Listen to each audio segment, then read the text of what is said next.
sacerdoce est une réponse à un appel de Dieu et une disponibilité à se laisser conduire par lui. Votre mission donc, chers futurs prêtres, doit être empreinte de lucidité, de discernement, n'ayant pour seul fondement que la parole de Dieu. Dieu vous appelle à vous revêtir de sagesse pour discerner ce qui est juste et bon et le promouvoir et combattre avec la dernière énergie ce qui aliène et divise.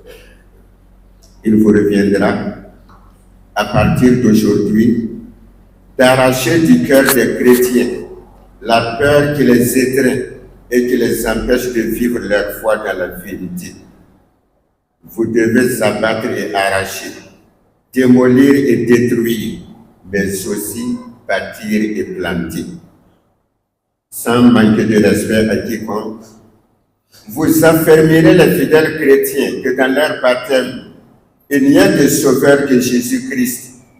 Cela n'empêche pas l'Église catholique de reconnaître ce qui est vrai, beau et sincère dans les autres confessions religieuses et philosophiques.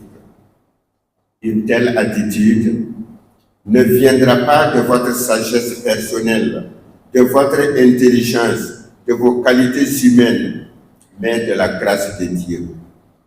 Il vous faut alors vous mettre à l'écoute de Dieu dans la méditation quotidienne de sa parole, dans l'humilité et la vérité de votre sacerdoce. C'est à cela que vous invite l'apôtre Pierre.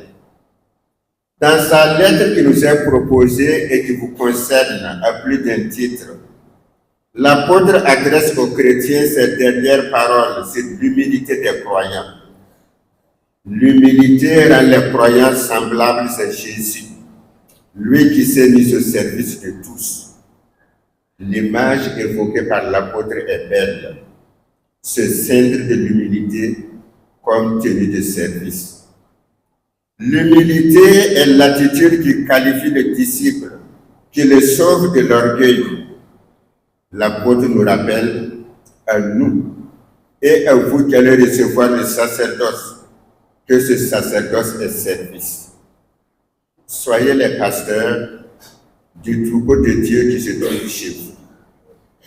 Veillez sur lui, non par contrainte, mais de bon gré, selon Dieu, non par cupidité, mais par dévouement, non pas en commandant un maître à ceux qui vous sont confiés, mais en devenant les modèles du troupeau. Le sacerdoce n'est pas un refuge. Le sacerdoce n'est pas fait pour les paresseux, encore mais pour les frustrés de la vie. Le sacerdoce est une vie de don de soi aux autres, comme l'a été Marie, et qui nous est donné un exemple dans l'Évangile.